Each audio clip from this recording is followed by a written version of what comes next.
하나님의 말씀 함께 보겠습니다. 마가복음 강해 시리즈 오늘 그 10번째 시간이고요. 오늘은 생명이 자라는 곳 마음이라는 제목의 말씀 함께 나눌 텐데요. 마가복음 4장 1절부터 9절까지 말씀 저와 여러분들이 한 절씩 교독하도록 하겠습니다. 제가 먼저 홀수절 읽겠습니다.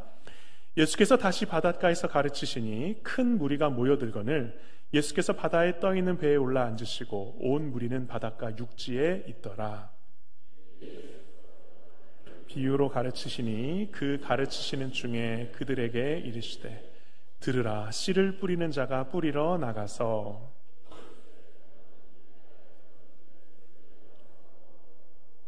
더러는 흙이 얕은 돌밭에 떨어짐에 흙이 깊지 아니하므로 곧 싹이 나오나 또 누에 타서 뿌리가 없으므로 말랐고 더러는 가시떨기에 떨어짐에 가시가 자라 기운을 막음으로 결실하지 못하였고 더러는 좋은 땅에 떨어짐에 자라 무성하여 결실하였으니 30배나 60배나 100배가 되었느니라 하시고 함께 읽겠습니다. 또 이르시되 들을 귀 있는 자는 들으라 하시니라. 아멘. 예수님께서 이 땅에 드러내시면서 자신의 존재를 드러내시고 사역을 한 그 시간을 공생의 시간이다 이렇게 얘기합니다. 공적인 생애를 사신 시간이다라는 거예요. 공적인 생애를 사시면서 30살부터 이제 사역을 시작하셨는데 그 시간 가장 먼저 하신 사역은 뭐냐면 고치시는 사역이었어요. 치유하시는 사역이었습니다. 육신이 먼저 건강하고 육신이 먼저 회복이 돼야 뭔가 이제 나중에 가르침도 잘 들릴 거 아니에요.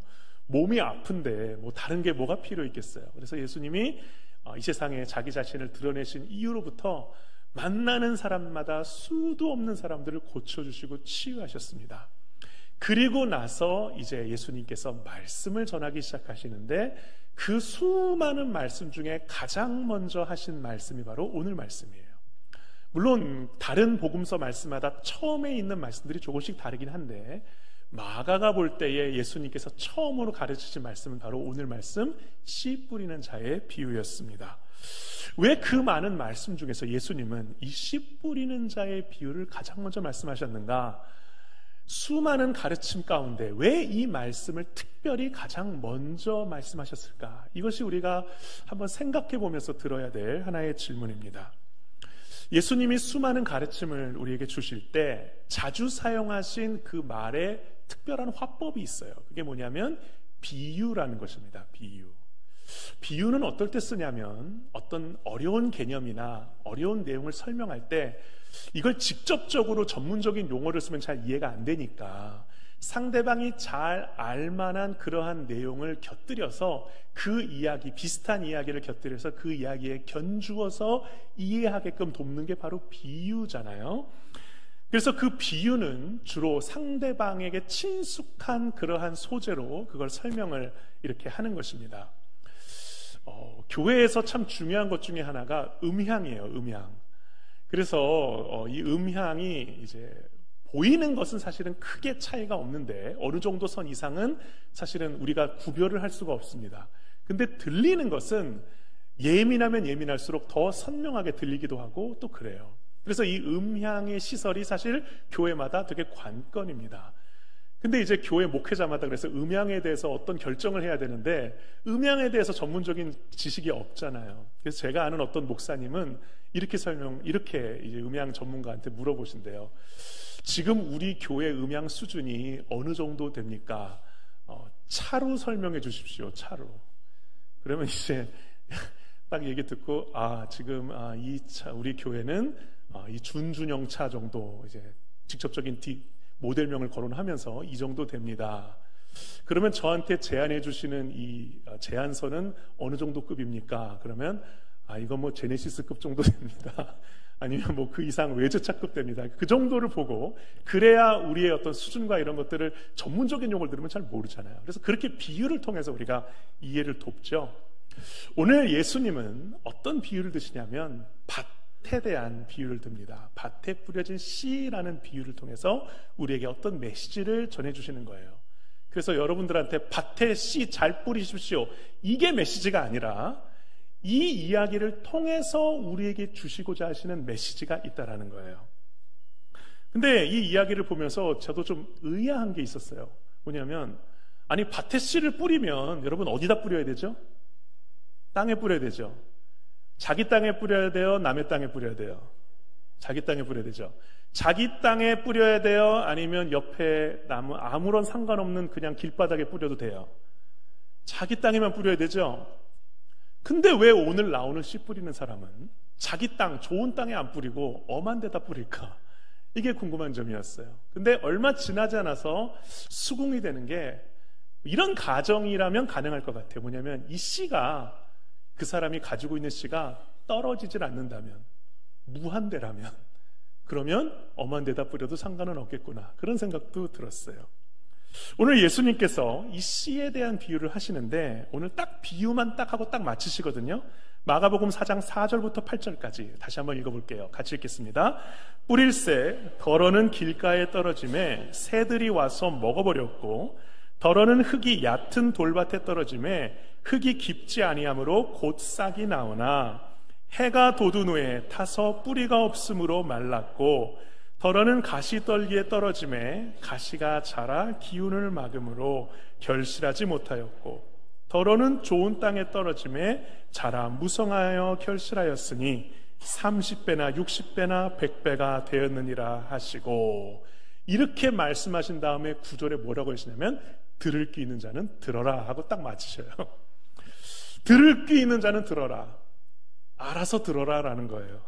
들리는 만큼 들어라 라는 거예요. 왜 그러실까요? 왜 이렇게 들리는 자는 들어라, 듣는 만큼 들어라, 왜 이렇게 표현하셨을까요? 실은 이 이야기는 이 이야기를 듣는 너희들에 대한 이야기다라는 거예요. 근데 이 이야기를 다이렉트로 얘기하면 듣는 사람 입장에서 기분 나쁠 수 있거든요. 그러니까 들을 귀 있는 사람은 들어. 그렇지만 이러한 비유로밖에 딱 얘기하시는 거예요. 그럼 어떤 이야기인지 이제 그걸 함께 나누고자 합니다.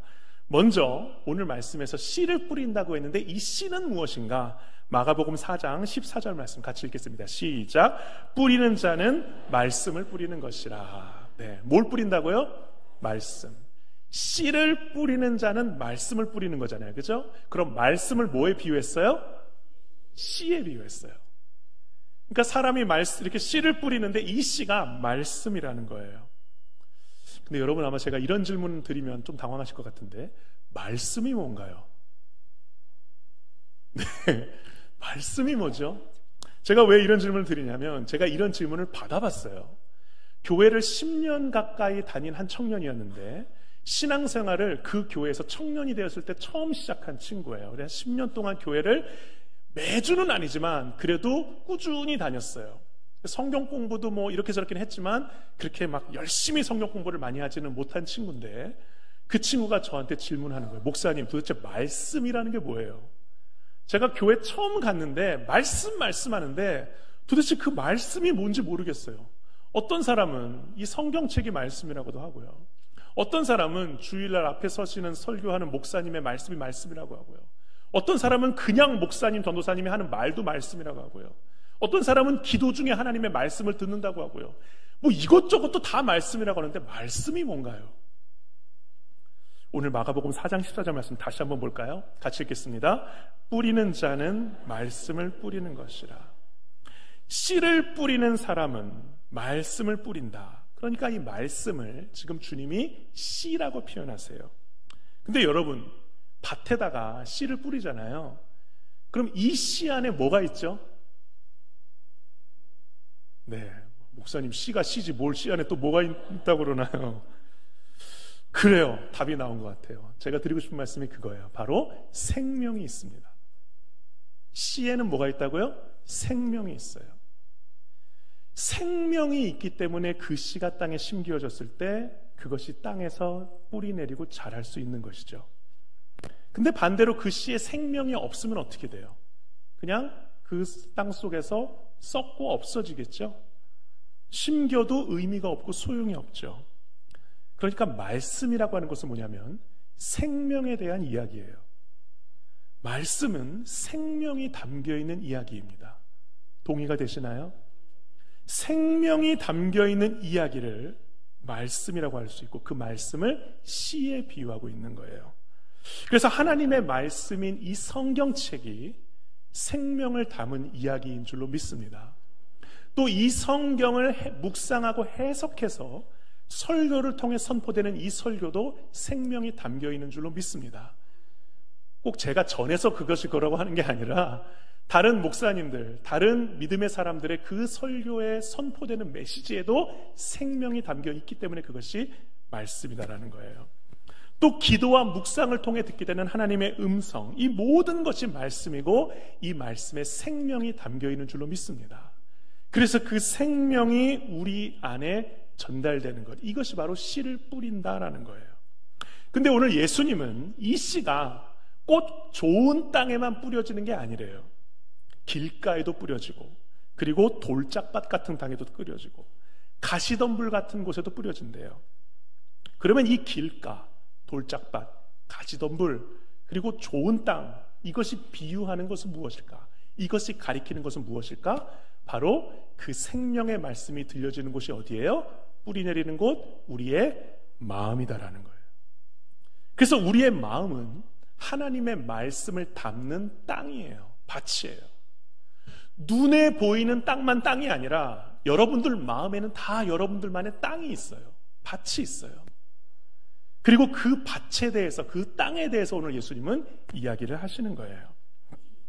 예수님은 오늘 4가지 종류의 땅에 대해서 말씀하십니다. 첫 번째는 우리 마음이 길가와 같은 땅일 수 있다라고 말씀하세요. 마가복음 4장 3절 4절 같이 읽겠습니다. 들으라, 씨를 뿌리는 자가 뿌리러 나가서 뿌릴새 덜어는 길가에 떨어짐에 새들이 와서 먹어버렸고. 뿌리는 자가 씨를 뿌렸는데 그 씨를 누가 먹어버렸다고요? 그러면 그 씨는 심겨졌어요? 심겨지기도 전에 없어졌어요? 없어진 거죠. 그렇죠? 그러니까 말씀이 전해지기도 전에 말씀이 도망가 버렸어요. 이건 어떤 경우죠? 내가 말씀을 아무리 들었는데 아무리 들어도 이해가 안 돼. 네. 아무리 들어도 남는 게 없어. 성경책을 아무리 읽었는데 뭘 읽었는지 모르겠어. 목사님 말씀을 아무리 들었는데 뭘 들었는지도 모르겠어. 자꾸 딴 생각이 나. 그러니까 말씀이 잘 들리는 것도 은혜인 줄로 믿습니다. 근데 말씀이 잘 안 들릴 때가 있으세요? 없으세요? 네, 왜 이렇게 크게 얘기하세요?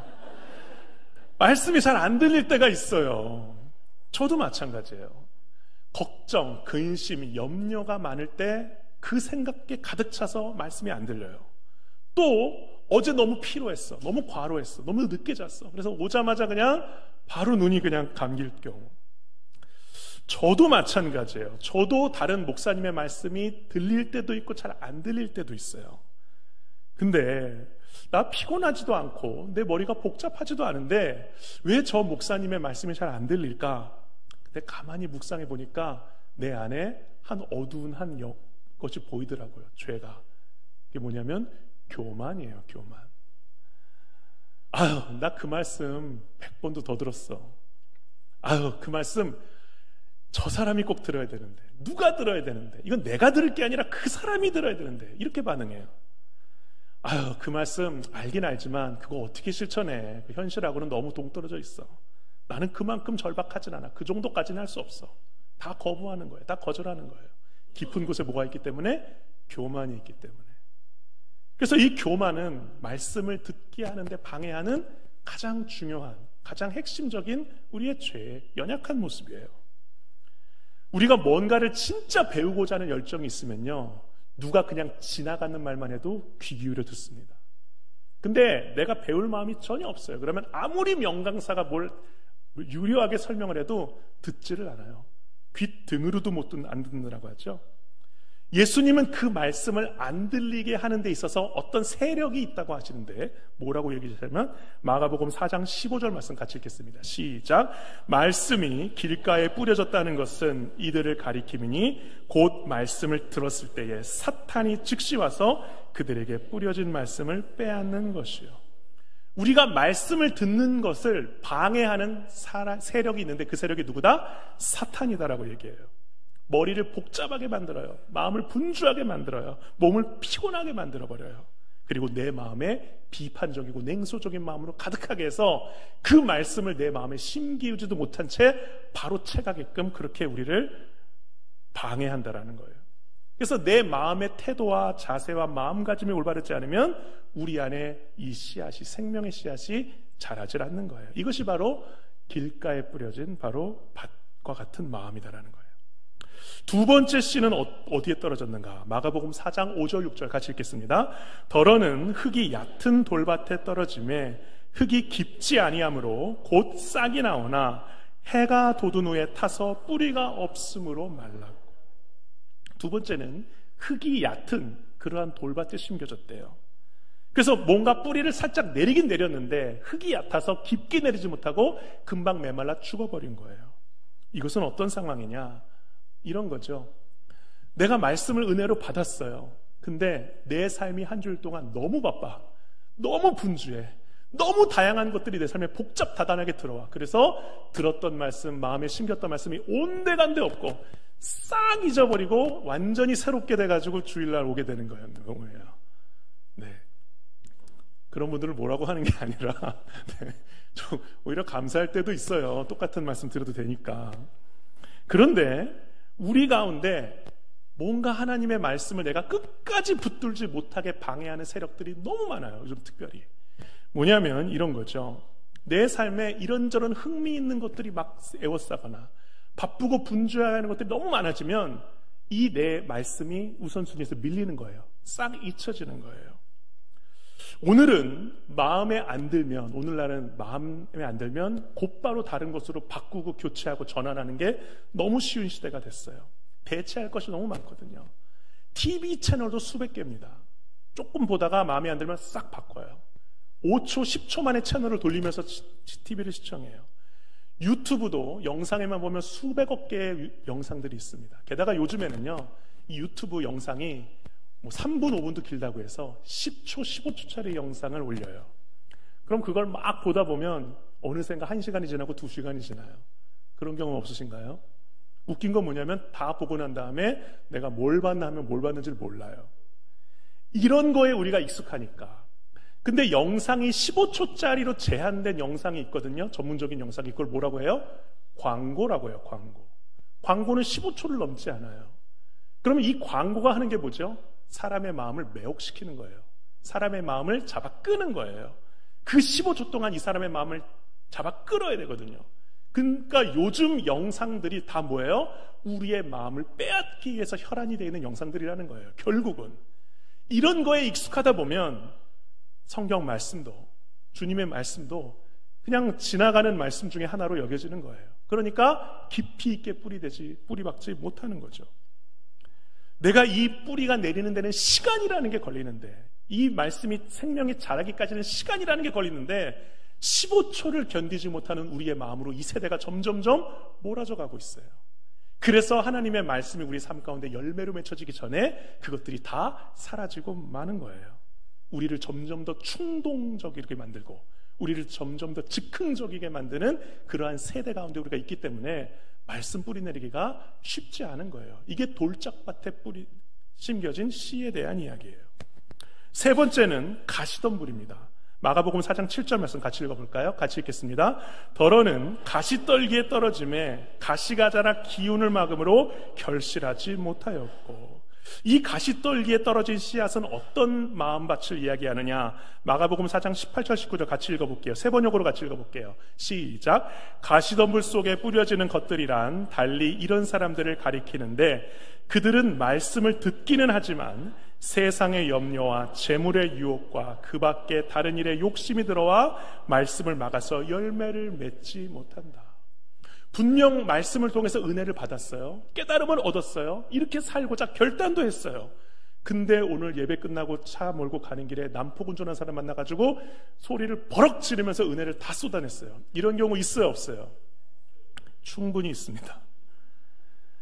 내가 마음 먹고 신앙생활 다시 하려고 갑자기 이제 마음 먹고 내일 내가 이 예배 꼭 자리 지켜야지, 내가 이 새벽을 지켜야지 마음 먹었는데 갑자기 무슨 일이 발생해가지고 거기 못 나가게 하는 일 생겨요, 안 생겨요? 생겨요.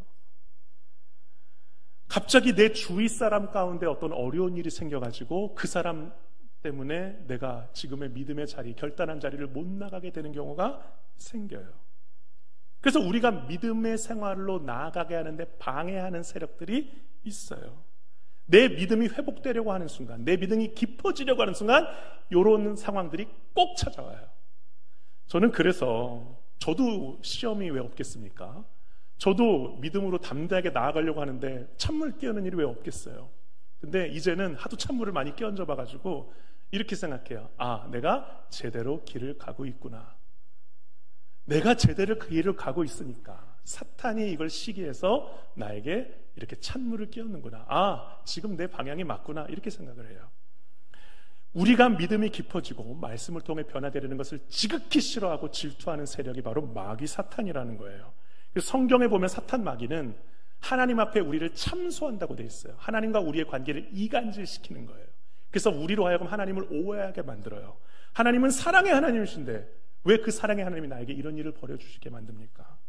하나님은 적어도 나에게만큼은 관심 없는 것 같습니다. 하나님이 살아계신다면 왜 나한테 이런 일이 발생합니까? 하나님의 사랑을 자꾸 의심하게 만들어요. 오해하게 만들어요. 그게 사탄이 하나님과 우리의 관계 사이에서 이간질하고 참소하는 일을 사탄이 하는 거예요. 그래서 애써 틔운 그 씨앗도, 애써 뿌리 내린 그 뿌리도 얼마 지나지 않아서 시험 들게 해서 자라지 못하게 하는 거예요. 이 가시덤불의 기운에 눌리게 하는 거예요. 어쩔 수 없다라고 얘기할 수밖에 없게 만들어버리는 거예요.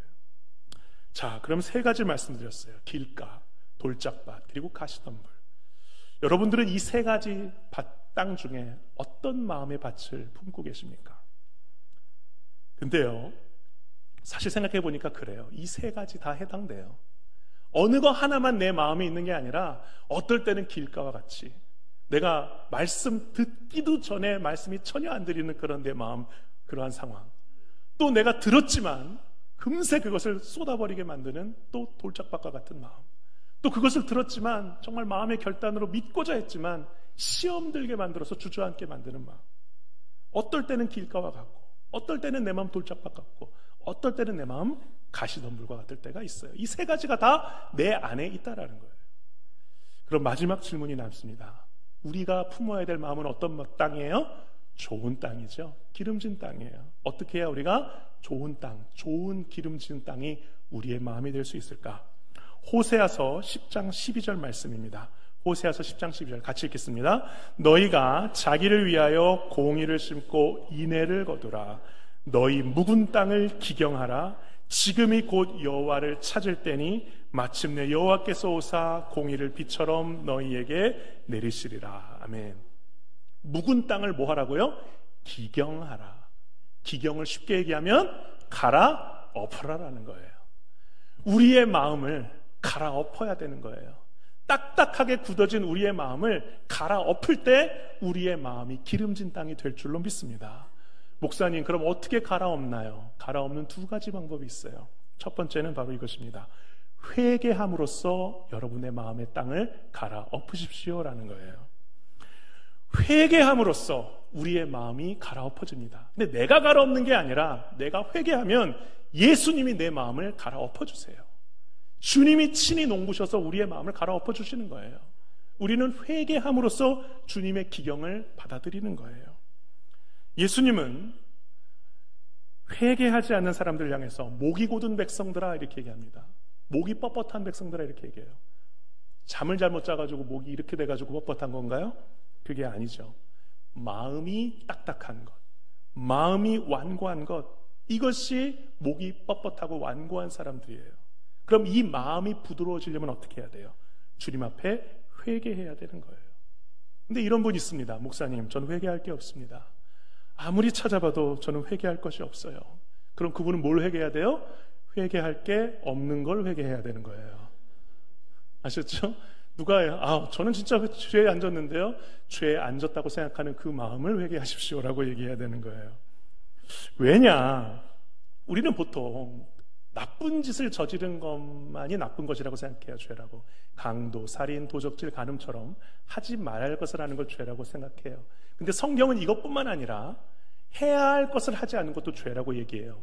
부모님을 공경하는 것이나 이웃을 사랑하는 것, 해야 하는 것을 게을리하거나 하지 않는 것도 죄라고 얘기해요. 또 드러내진 않았지만 마음으로 품는 것도 죄라고 얘기해요. 교만, 정욕, 미움, 탐심, 시기, 질투, 거짓말처럼 내 마음으로 지은 죄도 죄라고 얘기해요. 무엇보다 가장 큰 죄는 하나님을 믿지 않는 걸 죄라고 얘기해요. 이런 것을 죄의 기준이라고 했을 때 여러분들은 하루에 몇 번 정도 죄를 지으시나요? 네. 이걸 지금 세는 분은 진짜 착하시고 선하신 분이에요. 세라고 말씀드리는 게 아니라 어떤 사람이 하루에 딱 10번, 아니 5번, 아니 딱 3번만 죄를 짓는 사람이 있다고 해봅시다. 이런 사람은 걸어다니는 천사라고 해도 과언이 아닐 거예요. 근데 하루에 3번만 죄를 짓는 사람이라 하더라도 1년이면 1000번 이상, 90년 평생을 산다면 9만 번 이상의 죄를 상습적으로 짓게 되죠. 9만 번 이상의 죄를 지은 사람이 죄가 없다라고 얘기할 수 없다라는 거예요. 그러니까 우리는 우리의 마음으로 지은 죄까지도 회개할 수밖에 없는 거예요. 그 회개하는 마음으로 주님께 나아갈 때 주님께서 우리를 맞아주시고 우리의 마음을 갈아엎어 주실 줄로 믿습니다. 그때 우리의 마음밭이 딱딱하고 완고한 굳은 땅에서 기름진 밭으로 변화될 줄로 믿습니다. 또 하나 우리의 마음을 기경하고 갈아엎는 방법은 감사를 통해서 갈아엎을 수 있어요. 시편 100편 4절 말씀 같이 한번 읽겠습니다. 감사함으로 그의 문에 들어가며 찬송함으로 그의 궁정에 들어가서 그에게 감사하며 그의 이름을 송축할지어다. 하나님의 전 앞에 나아갈 때 뭐함으로 주님 앞에 들어간다고요? 감사함으로, 찬송함으로, 감사함으로 송축하며 주님의 문에 천국에 들어간다라고 얘기하고 있어요. 시편 50편 23절도 같이 읽겠습니다. 감사로 제사를 드리는 자가 나를 영화롭게 하나니 그의 행위를 옳게 하는 자에게 내가 하나님의 구원을 보이리라. 감사로 주님께 예배드리는 자를 하나님께서 그 사람에게 하나님의 구원을 보이신다고 얘기하세요. 그래서 여러분들의 삶 가운데 꼭 마음을 갈아엎기 위해서 감사가 있어야 돼요. 감사를 통해 주님이 여러분들의 마음을 갈아엎어 주실 줄로 믿습니다. 왜 감사해야 하냐면요, 내가 의식하든 의식하지 못하든 내가 감사하면 그 감사를 누구에게 하는 거예요? 주님께, 하나님께 하는 거죠. 하나님이 계시다라는 것을 인정하는 거예요. 하나님이 그럼에도 불구하고 내 인생을 여기까지 이렇게 인도하셨다는 것에 대해서 그 하나님의 존재를 인정하는 거예요. 그 하나님만이 나의 마음을 만져주실 수 있습니다. 그 하나님을 잊지 않고 고백할 때 그래야 하나님이 내 마음에 따스한 빛도 비춰주시고 내 마른 마음에 은혜의 강물도 되어주실 것 아니겠어요? 그래서 꼭 주일날 예배 드릴 때뿐만 아니라 수시로 무시로 여러분들의 마음이 주님의 손에 의해서 갈아엎어지시기를 간절히 축원합니다. 회개함으로써, 감사함으로써 말이죠. 그래서 주일날 예배 드리기 전에 여러분들이 꼭 하셔야 될 2가지 기도가 있어요. 하나는 회개의 기도, 또 하나 감사의 기도. 그렇게 여러분들의 마음을 갈아엎으심으로 말미암아 그곳에서 주님의 씨앗이 심기어질 때 그것이 깊이 뿌리내리고 아름다운 열매 맺는 인생이 될 줄로 믿습니다. 그렇지 않으면 굳은 땅이기 때문에 아무리 좋은 씨앗이 들어와도 그것이 잘 자라지 못해요. 씨에는 문제가 없다고 말씀드리는 거예요. 밭에 문제가 있다고 예수님 말씀하시는 거예요. 씨는 주님이 주신 생명의 말씀이에요. 문제가 없어요. 가치와 그 품질이 균일해요. 근데 뭐의 차이가 있어요? 밭의 차이가 있는 거예요. 우리의 마음이 어떤 마음밭이냐, 그 차이에 따라 우리의 인생에는 생명의 열매가 맺힐 수도 있고 아니면 새가 쪼아 먹어가든지 아니면 자라다가 멈출 수도 있다는 것입니다. 이제 말씀을 정리하겠습니다. 지난주에도 화단에 물을 주었습니다. 매일 줘야 된다고 하더라고요. 그렇게는 못하겠더라고요. 일주일에 한두 번 정도 물을 주는데 꽃에 이제 물을 주면서 이 게으른 주인을 용서해라 이렇게 얘기하면서 그래도 잘 자라주니 고맙다 그러면서 물을 줘요. 근데 옆에 시선을 살짝 돌리는데 잡초가 이렇게 자라더라고요. 그래서 제가 그 잡초를 보면서 고개를 흔들면서 너희들한테는 물 안 줄 거야. 근데 생각해 보니까 잡초는 물을 안 줘도 잘 자라요. 그래서 여러분들에게 잡초 같은 인생을 사시라고 말씀드리는 게 아니라 왜 잡초는 물을 안 줘도 잘 자랄까? 근데 우리가 가꾸어야 될 이 꽃과 이 식물은 왜 계속 관심을 줘야 될까? 그게 우리의 마음 같아요. 내 마음을 그냥 내버려 두면 관심을 두지 않아도 잡초는 자랍니다. 필요 없는 것, 불순한 것, 불필요한 것들이 막 자라나요. 그래서 계속적으로 그 마음을 속가지고 갈아엎어줘야 되는 거예요. 여러분, 좋은 땅은 한 번 좋은 땅이면 영원한 좋은 땅이에요? 아니죠. 때가 되면 끊임없이 갈아엎어줘야 그 땅이 좋은 땅으로 계속 남는 거예요. 그래서 한 번 내 마음이 좋은 땅이라 해서 여러분 방심하지 마시고 안주하지 마시고 수시로 무시로 여러분들의 그 마음밭을 끊임없이 회개와 감사로 갈아엎으시면 심겨지는 말씀마다 여러분들에게 축복으로, 선물로, 풍성한 은혜로 하나님이 열매 거두시게 할 줄로 믿습니다. 마지막 성경 한 구절만 읽고 마칠게요. 잠언 4장 23절 말씀 같이 읽겠습니다. 모든 지킬 만한 것 중에 더욱 내 마음을 지키라. 생명의 근원이 이에서 남이니라. 아멘. 생명의 근원이 어디서 난다고요? 여러분들의 마음에서. 그 마음이 생명을 품기에 적합한 아름다운 좋은 땅이 되시기를 간절히 축원합니다. 말씀을 생각하면서 우리 결단의 기도를 올려드리겠습니다. 그렇습니다. 믿음이라는 것은 눈에 보이는 세계보다 보이지 않는 세계가 더 클 때가 참으로 많습니다. 오늘 보이지 않는 것 중에 우리의 마음을 이야기하고 계십니다. 우리의 마음이 땅, 밭과 같다고 얘기하십니다. 눈에 보이는 땅이 전부가 아니라 우리 마음마다 새겨진 그 땅이 있는데 하나님 그 땅을 돌보고 그 땅을 갈아엎는 우리의 은혜를 허락하여 주옵소서. 회개와 감사로 주께 나아갈 때 주님이 친히 우리의 마음을 갈아엎으실 줄로 믿사오니 그 기름진 땅에 심어지는 생명의 씨앗마다, 심어지는 생명의 말씀마다 깊이 뿌리 내리고 무럭무럭 자라 아름답게 열매 맺는 복되고 아름다운 우리의 인생 될 수 있도록 인도하여 주옵소서. 우리 말씀 생각하시면서 결단의 기도 함께 올려드리겠습니다. 통성으로 기도하겠습니다. 하나님 아버지 감사합니다. 아버지 하나님, 우리의 마음 가운데 주께서 주신 놀라운 은혜의 말씀들, 때로는 그것이 길가에 떨어지고 돌짝밭에 떨어지고 가시덤불에 떨어져서 그것이 열매 맺기도 전에, 그것이 자라기도 전에 사라지는 안타까운 상황들이 너무나 많이 있었습니다. 씨의 문제가 있는 것이 아니라 우리의 마음밭에 문제가 있었습니다. 내 마음이 나도 모르게 황폐해져 갔을 때, 내 마음이 나도 모르게 그렇게 내버려져 있을 때 잡초는 자라고 돌짝밭은 생겨나며 마른 땅에 완고하고 딱딱하게 굳어버린 땅을 주님 기경하게 원합니다. 주여 갈아엎어 주시옵소서. 회개함으로 감사함으로 주께 나아갈 때 주께서 우리의 마음 친히 갈아엎어 주시고 그곳에 주의 놀라운 주님의 생명의 씨앗을 심기우는 것마다 아름답게 열매 맺어 30배, 60배, 100배의 아름다운 삶의 믿음의 열매를 거둘 수 있는 우리 아름답고 복된 인생 될 수 있도록 인도하여 주옵소서. 주님께서 친히 갈아엎어 주옵소서. 우리의 마음이 주님의 마음 닮게 하여 주옵소서. 예수님으로 감사하며 기도드렸사옵나이다.